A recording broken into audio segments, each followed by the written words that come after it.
ঢাকার বনানীতে নতুন শোরুম উদ্বোধন আর সেই উদ্বোধনী মঞ্চে পা রাখতেই যেন আলো আর ক্যামেরার ফোকাস সবই থমকে গেল।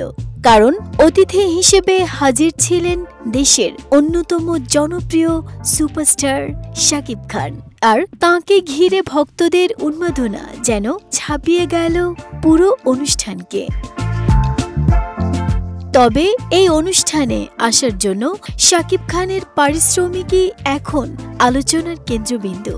জানা গেছে, রাজধানীর একটি শোরুম উদ্বোধনীতে অংশ নেয়ার জন্য ২০ মিনিট সময় দিয়েছেন সুপারস্টার, যার পারিশ্রমিক হিসেবে নিয়েছেন প্রায় ৩৫ লাখ টাকা, অর্থাৎ প্রতি মিনিটে প্রায় ১,৭৫,০০০ টাকা পারিশ্রমিক নিয়েছেন এই তারকা। LME সার্টিফাইড বিশ্বসেরা কপারে তৈরি ওয়ালটন কেবলস, যা আপনার স্থাপনাকে রাখবে সব সময় নিরাপদ। শুধু পারিশ্রমিকই নয়, আরও আলোচনায় এসেছে তার লুক।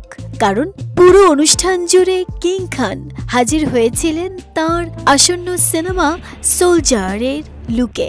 সামরিক ধাঁচের পোশাক, নতুন গেটআপ আর দারুণ কনফিডেন্ট উপস্থিতি নজর কেড়েছিল দর্শক শ্রোতা থেকে সবার।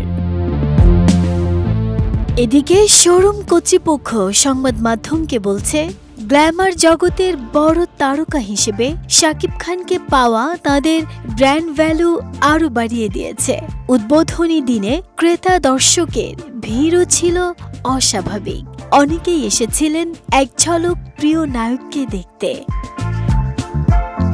অন্যদিকে বিনোদন বিশেষজ্ঞদের মতে, বর্তমান সময়ের মার্কেটিং কৌশলে তারকাদের উপস্থিতি একটি বড় ট্রেন্ড।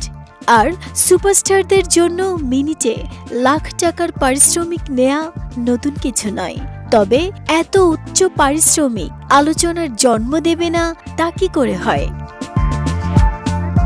ভক্তরা বলছেন, পারিশ্রমিক যাই হোক, শাকিব খানের উপস্থিতি দেখে তারা খুশি। নতুন সিনেমা সোলজারের গেটআপ দেখে ছবিটি নিয়েও বাড়ছে আগ্রহ। সব মিলিয়ে বনানীর শোরুম উদ্বোধন রীতিমতো তারকা খচিত এক অনুষ্ঠানের রূপ নেয়। নাহিদা স্মৃতি, দেশ রূপান্তর।